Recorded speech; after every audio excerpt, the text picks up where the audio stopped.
하나님의 말씀은 마태복음 20장 1절부터 16절까지 말씀입니다.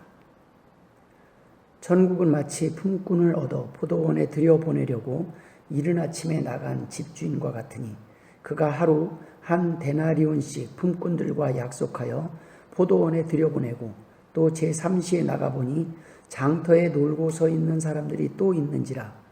그들에게 이르되 너희도 포도원에 들어가라. 내가 너희에게 상당하게 주리라 하니 그들이 가고 제6시와 제9시에 또 나가 그와 같이 하고 제11시에도 나가보니 서 있는 사람들이 또 있는지라. 이르되 너희는 어찌하여 종일토록 놀고 여기 서 있느냐. 이르되 우리를 품꾼으로 쓰는 이가 없음이니이다. 이르되 너희도 포도원에 들어가라 하니라.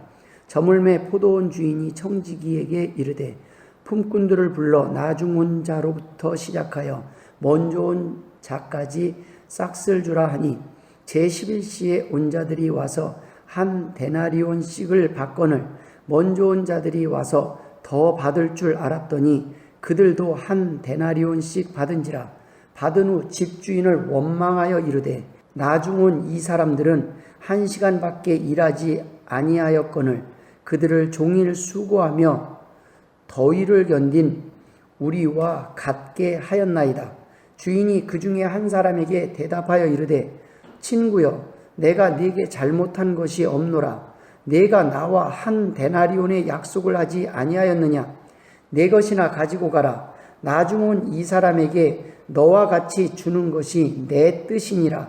내 것을 가지고 내 뜻대로 할 것이 아니냐. 내가 선함으로 내가 악하게 보느냐. 이와 같이 나중된 자로서 먼저 되고 먼저 된 자로서 나중되리라. 아멘. 할렐루야. 저는 오늘 은혜를 아십니까? 라는 제목으로 함께 몇 가지 은혜를 나누고자 합니다. 아주 옛날에 어떤 나그네가 산속을 가다가 함정에 빠진 호랑이를 구해 주었습니다. 구해주자 호랑이는 함정에서 나오자마자 은혜를 잊어버리고 그 나그네를 잡아먹으려고 하였습니다. 그러자 사람과 호랑이는 누구의 행위가 옳고 그른지 판단하려고 황소에게 물었습니다. 황소는 사람도 우리에게 일을 시키고 잡아먹으니 호랑이의 행위가 옳다고 하였습니다. 다시 소나무에게 물었습니다. 소나무 역시 사람이 우리를 베어서 사용하니 사람이 잘못이라고 하였습니다. 그때 마침 여우가 지나가다가 그 사연을 듣고 어떤 상황인지 알 수 없으니 본래 있던 대로 들어가 보라고 하였습니다. 그리하여 호랑이는 다시 함정에 들어갔습니다.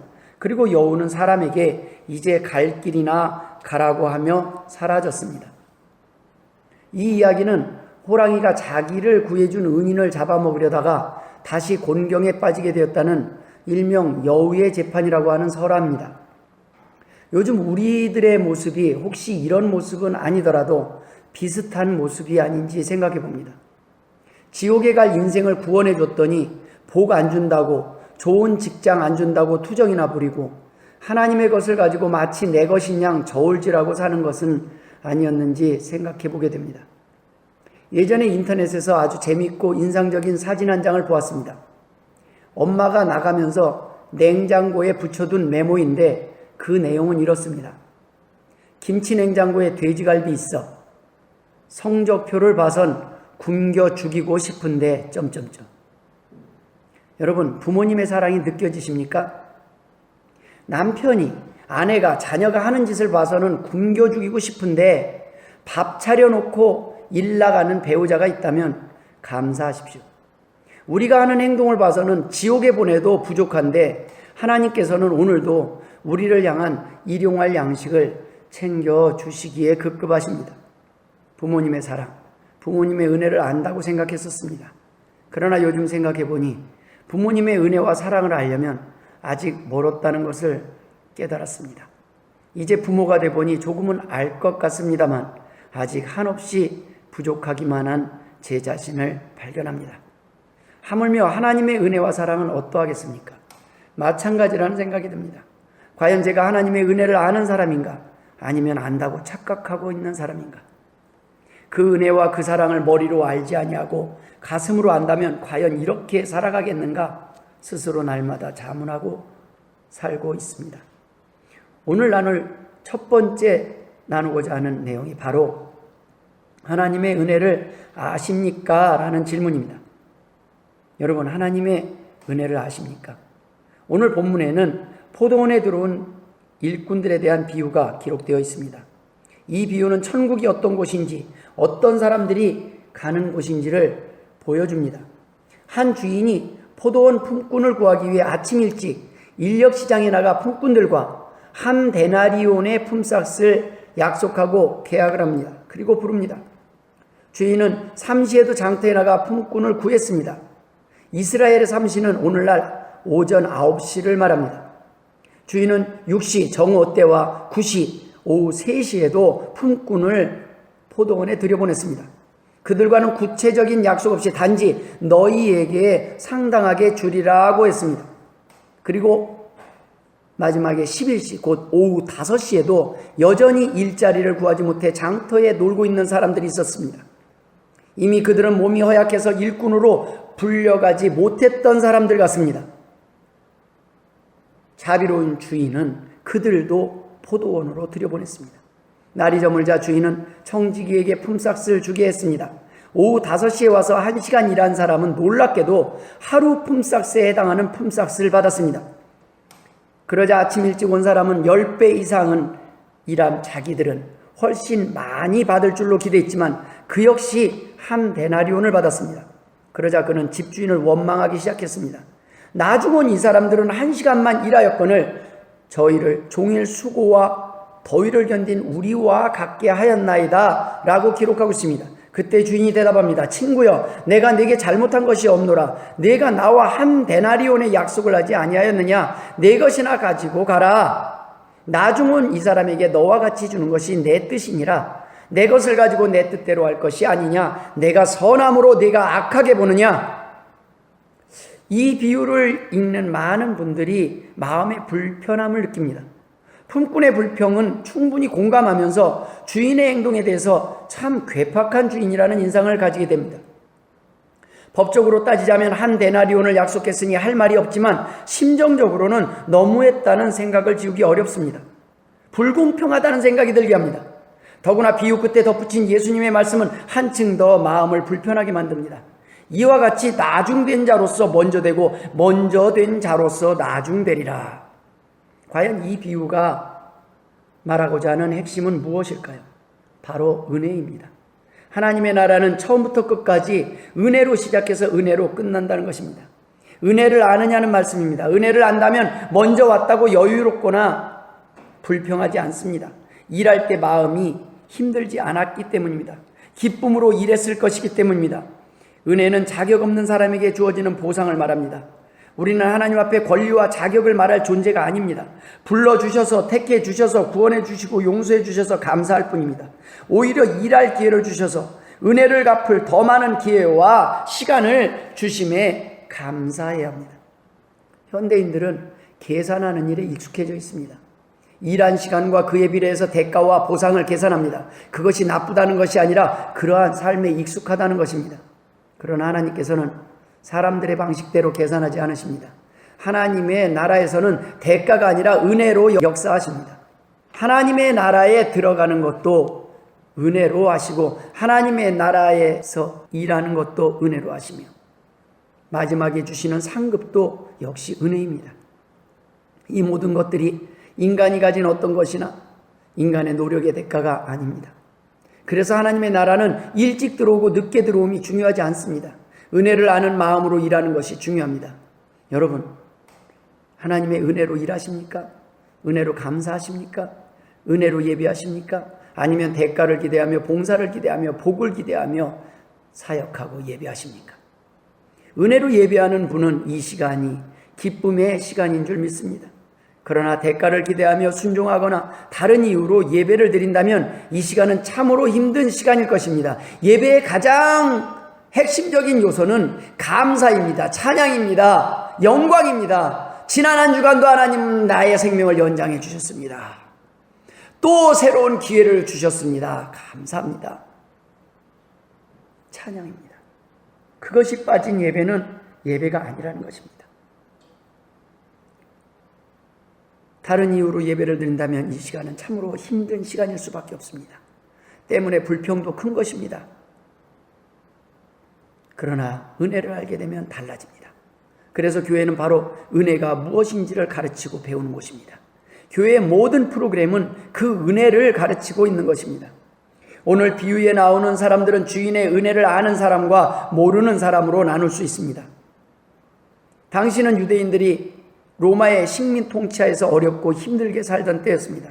하루 한 끼 먹기도 힘든 사람들이 많았습니다. 일자리를 구하기도 쉽지 않고 정당한 보수를 받는다는 것도 어려웠습니다. 그런 시절에 아침 일찍부터 일자리를 구했다는 것은 그 자체가 은혜였습니다. 좋은 주인을 만나서 약속한 한 데나리온을 어김없이 받을 수 있다는 것도 은혜였습니다.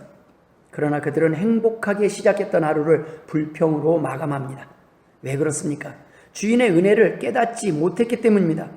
자기 몸이 튼튼해서 뽑혔고 자기가 열심히 일해서 그 대가를 받는 줄로만 생각했지 그 자체가 은혜라는 것을 알지 못했습니다. 은혜를 몰랐던 그는 먼저 왔으나 나중되고 말았습니다.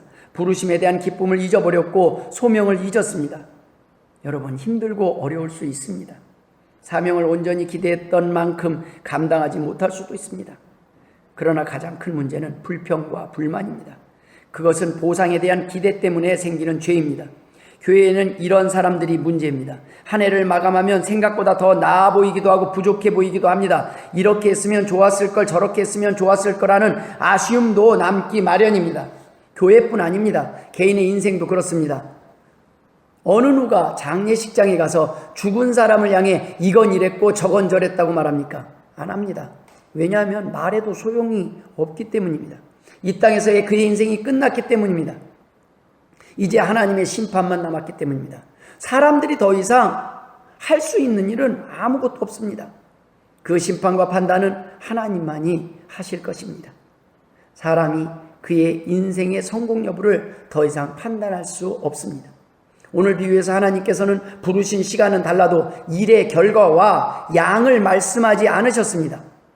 은혜를 아는 사람을 찾고 계시는 것입니다. 먼저 부른 사람은 일할 시간이 늘어난 것이 아닙니다. 하나님의 은혜를 갚을 기회의 시간이 길었던 것입니다. 그것이 복이었습니다. 일자리를 찾지 못해 불안에 전전긍긍할 수 있었던 그 끔찍한 시간들을, 그 끔찍한 상황이 먼저 해결되었던 것입니다. 구직 중에 있는 사람들은 일할 곳이 있다는 것이 얼마나 행복한 것인지 그 누구보다 이 마음을 잘 알 것입니다. 먼저 온 사람들은 이 불안에서 벗어나 안전한 곳에 거한 시간이 길었습니다. 하나님은 우리의 돈이 필요해서 우리를 부르신 것이 아닙니다. 우리의 행복을 위해서 우리에게 은사를 주시고 힘을 주신 것입니다. 혹 먼저 부름받았기에, 직분을 받았기에 부담스러우신 분 계십니까? 혹 마지막 순간에 부름받은 한편 강도의 삶을 부러워만 하고 계시는 분 계십니까? 참으로 어리석은 사람입니다. 오늘 두 번째 은혜는 한 데나리온의 은혜는 넘치는 보상이라는 것입니다. 한 데나리온의 은혜는 모두에게 충분하고 넘치는 보상이었습니다. 여러분, 만약 두 주인이 있는데 한 주인은 먼저 입사하면 기본급을 한 달에 1,000만 원을 주고 나중에 입사하면 500만 원을 주는 회사가 있고, 한 회사는 먼저 들어가든 나중에 들어가든 동일하게 한 달에 기본급을 1억씩 주는 곳이 있다면 어느 회사에 들어가게 되면 더 기뻐하시겠습니까? 오늘의 비유와 같은 내용입니다. 이것이 하나님의 은혜입니다. 우리가 받은 은혜는 우리의 일한 만큼 봉사한 만큼 받은 것이 아닙니다. 하나님의 은혜는, 주님의 대속의 은혜는 일평생을 일해도 갚지 못할 만큼 큰 은혜인 것입니다. 1만 달란트를 빚진 자일 뿐입니다. 이것이 은혜의 빚입니다. 오후 5시에 포도원에 들어온 사람은 주인의 은혜를 알았습니다.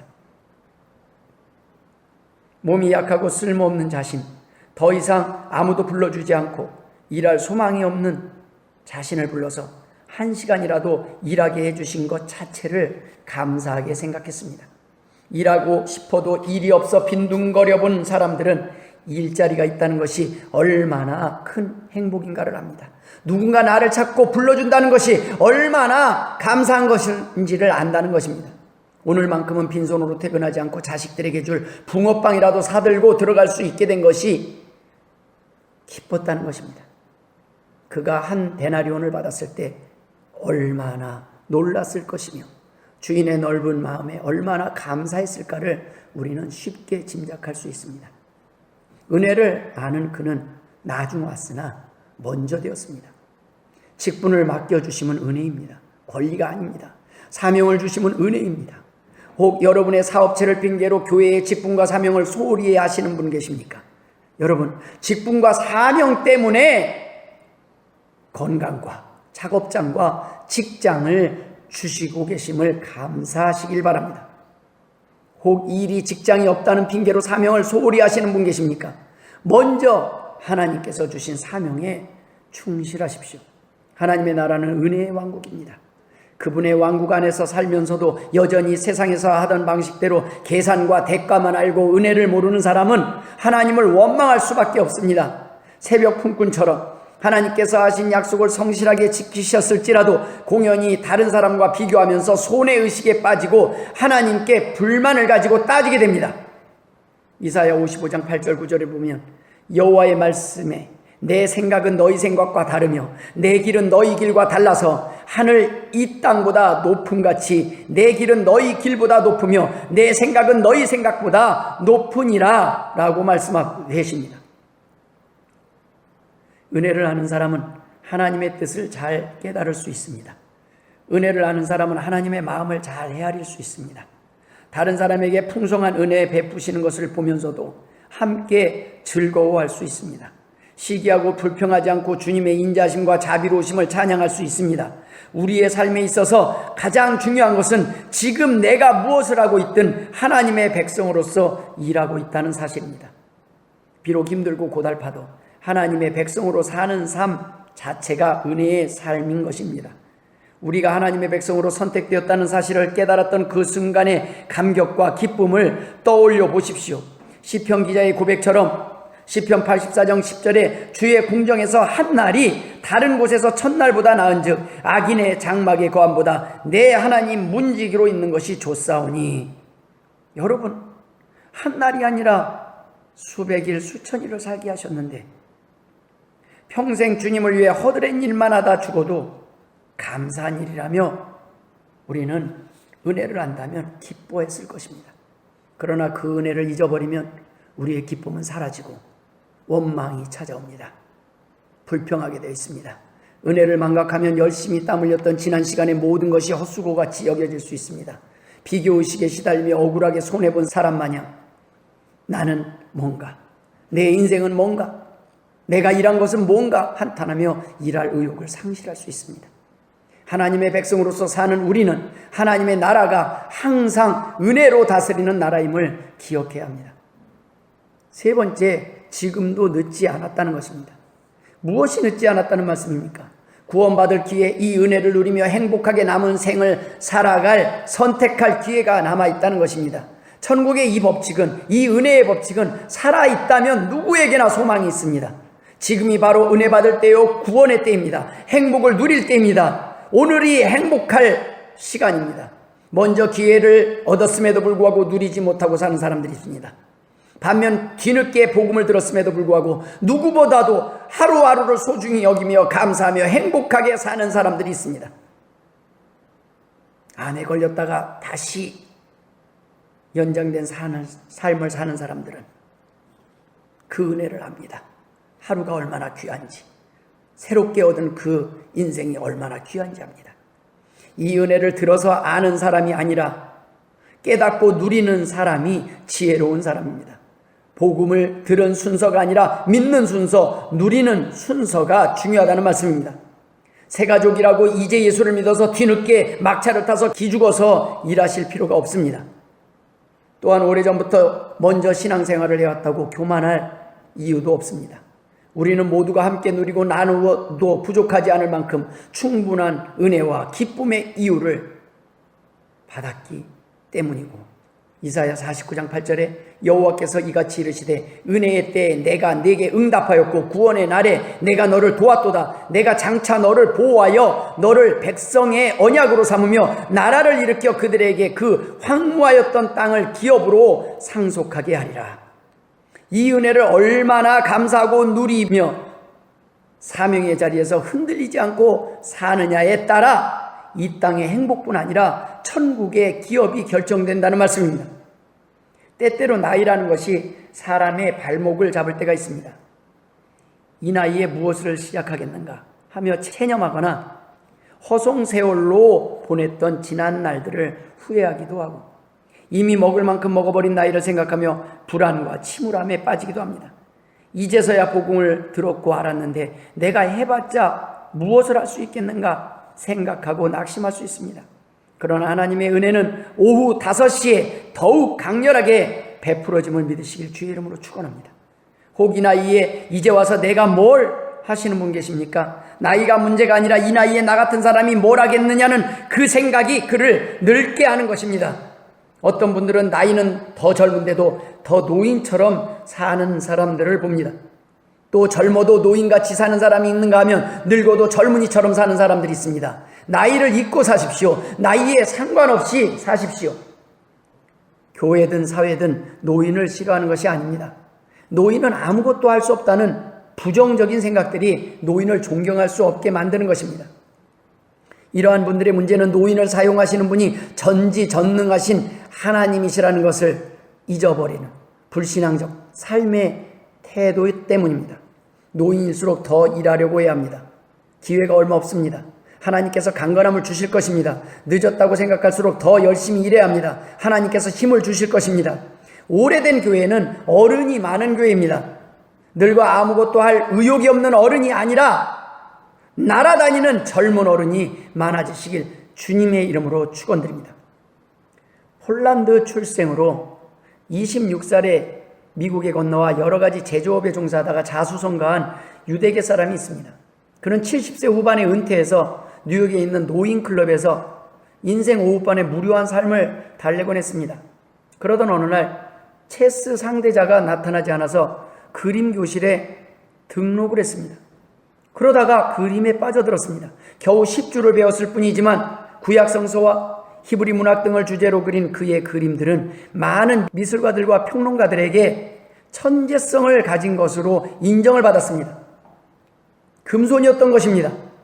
원시적 눈을 가진 미국의 샤갈이라는 극찬을 받기도 했던 그의 작품들은 시애틀 미술관과 마이애미 대학 미술관 등 여러 미술관에 보관되어 있고 저명한 수집가들의 사랑을 받았습니다. 그는 101살의 나이에 22번째 전시회를 가졌고 1983년 103살의 나이에 사망합니다. 81살에 미술을 시작했던 해리 리버만의 이야기입니다. 이 이야기는 늦다고 생각할 그때가 가장 빠르다라는 말을 떠올리게 합니다. 가정에서 어릴 때부터 예수 믿는다고 핍박을 받으면서 어렵게 신앙을 지켜온 사람들은 어려서부터 믿는 가정에서 자라는 것이 얼마나 복된 은혜인가를 잘 압니다. 저는 어릴 때부터 복음을 듣고 하나님의 나라의 백성으로 살아온 사람들을 보면 참 큰 복을 받았다고 생각합니다. 저는 새벽에 포도원으로 부름을 받은 품꾼과 같은 삶을 살았습니다. 그러나 정작 저는 그 은혜를 충분히 누리지 못하고 살아왔던 것 같습니다. 나이 많아서 하나님의 나라의 백성이 된 사람이 저보다 더 큰 은혜를 받을 수 있습니다. 어린아이의 도시락을 사용하여 하나님의 영광을 드러내신 그 하나님께서 노인의 도시락인들 사용하지 않으시겠습니까? 성경에도 늦게 시작하였지만 주님의 나라에서 귀하게 쓰임받은 사람들이 많습니다. 모세는 40세에 하나님의 백성들을 위해서 무언가 위대한 일을 하려고 시도했으나 실패했습니다. 그 실패로 모세는 모든 것을 잃어버렸습니다. 강대국의 왕자로 남부러울 것이 없이 살던 그가 처갓집에 40년을 얹혀서 살아야 했습니다. 그러나 모세는 80세에 다시 부름을 받아 출애굽의 지도자로 쓰임을 받습니다. 그것은 오후 5시에 베풀어진 놀라운 은혜였습니다. 바울은 다른 제자들보다 제일 늦게 부활을 목격하고 주님을 맨 나중에 만난 사도였습니다. 다른 제자들이 예수님과 공동생활하며 착실하게 성장해서 사도로 활약하고 있는 동안 하나님의 교회를 핍박하는 일을 하다가 오후 5시에 막차로 부름받았습니다. 그러나 하나님께서는 꼴찌로 출발한 그도 이방인의 사도로 귀하게 쓰셨습니다. 마태복음 20장 16절에 이와 같이 나중된 자로서 먼저 되고 먼저 된 자로서 나중되리라. 은혜로 통치되는 하나님의 나라에서는 신앙의 연수나 나이가 그리 중요하지 않습니다. 얼마나 빨리 일을 시작했느냐 혹은 얼마나 많은 일을 했느냐가 중요하지 않습니다. 정말 중요한 것은 하나님의 일을 시작하면서 얼마나 많은 은혜를 아는 마음으로 살아왔고 일했느냐는 것입니다. 은혜를 알고 살았느냐 모르고 살았느냐에 따라 그의 남은 인생이 달라지고 역전되는 것입니다. 행복했던 시간들, 행복할 수 있었던 시간들이 줄어들 수도 있고 늘어날 수도 있다는 말씀입니다. 누가 빨리 부름을 받았다고 교만해서도 안 되고 늦게 부름받았다고 낙심해서도 안 됩니다. 부름받은 그때가 바로 시작할 때입니다. 중요한 것은 부름받았다는 사실입니다. 초청받았다는 사실입니다. 그 초청장이 얼마나 귀한 것인지 깨닫는 것이 중요할 뿐입니다. 사도 요한의 제자였던 폴리카본, 예수만 부인하면 살려주겠다고 했을 때 내가 86년 동안 그분을 섬겨왔지만 그분은 한 번도 나를 부당하게 대우하신 적이 없습니다. 그런데 내가 어찌 이제까지 섬겨온 나의 왕 그리스도를 모독할 수 있겠습니까? 하고 말했습니다. 그는 화형을 당하면서도 순교의 반열에 동참케 하신 하나님께 감사 기도를 드렸습니다. 폴리캅은 은혜를 알았습니다. 하나님은 그의 죽음을 통해 지금까지도 많은 성도들에게 깊은 은혜를 주고 있습니다. 죽음에 직면한 마지막 순간에도 하나님은 그에게 은혜를 주셨고 그를 쓰셨던 것입니다. 은혜를 아는 백성은 불평하지 않습니다. 우울하지 않습니다. 교만하지 않습니다. 오늘 이 시간 우리를 하나님의 자녀로 택한 백성으로 부르신 하나님의 은혜를 깨닫기를 주님의 이름으로 축원합니다. 우리는 이미 하나님의 은혜 가운데 있습니다.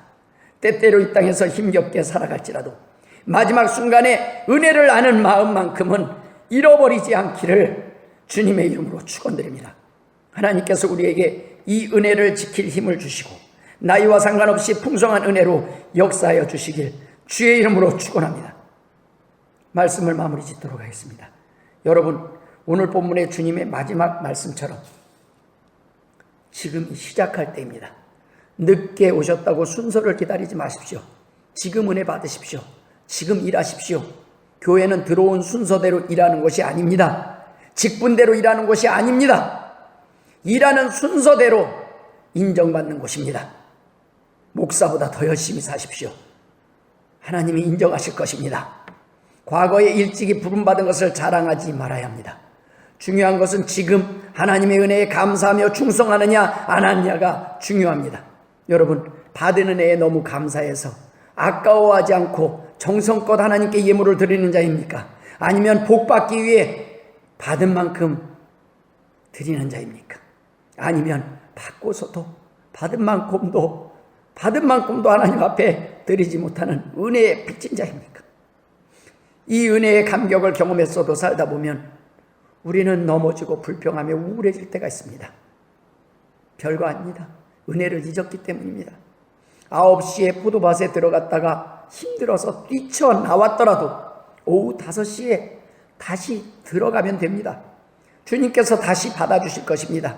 죽지 않았다면 아직 기회가 있습니다.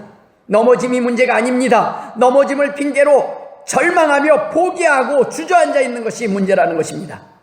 은혜를 회복하는 순간, 그 은혜를 누리며 사는 순간 우리 모두가 새 신자요 새 가족임을 잊지 말아야 합니다. 그 마음으로 사십시오. 목사로 사는 것이 아니라 새 가족으로, 새 신자의 마음으로 처음 주님을 만났을 때 그 마음으로 사셔야 합니다. 처음 주님을 만났을 때, 처음 사랑에 감격하며 감사할 때를 기억해야 합니다. 오늘 또다시 넘어져 낙심 가운데 있다면 아직 5시의 은혜가 준비되어 있습니다. 여러분, 막차를 놓치지 마십시오. 늦게라도 이 은혜를 놓치지 않고 포도원에 다시 들어간다면 여러분은 가장 낮은 자입니다. 가장 큰 은혜를 받은 자라는 것입니다. 오늘 하나님께서는 여러분을 봉사의 자리, 헌신의 자리, 섬김의 자리, 사명의 자리, 믿음의 자리, 은혜의 자리로 부르셨습니다. 이 부름의 자리에 불평하지 아니하고 기쁨으로 감사하며 순종하는 행복한 성도, 복된 성도의 삶을 사시길 주의 이름으로 축원합니다. 기도하겠습니다. 하나님 아버지 은혜를 감사드립니다. 하나님의 은혜를 잊었던 적이 있습니다. 용서하여 주옵소서. 하나님 아버지, 이제라도 다시 주의 포도원에 불러주심을 감사드립니다. 주님을 위해서 일할 수 있음에 감사드립니다. 주님이 우리를 사용하기를 원하심에 감사드립니다. 사용하여 주옵소서. 원망하지 말게 하여 주옵소서. 남은 인생 하나님 앞에 드립니다. 사용하여 주옵소서. 기회를 주심에 감사드립니다. 영광 돌리게 하여 주옵소서. 이제는 우리 구주 예수 그리스도의 은혜와 아버지 하나님의 극진하신 사랑하심과 성령님의 감화감동 역사 충만하심이 오늘도 하나님의 은혜 아래 거하며 하나님의 주신 은혜를 갚으며 은혜의 빚진 자로 살아가기를 원하는 주의 성도들과 주의 백성들과 자녀들 머리머리 위에 이제로부터 영원토록 함께 있을지어다. 아멘.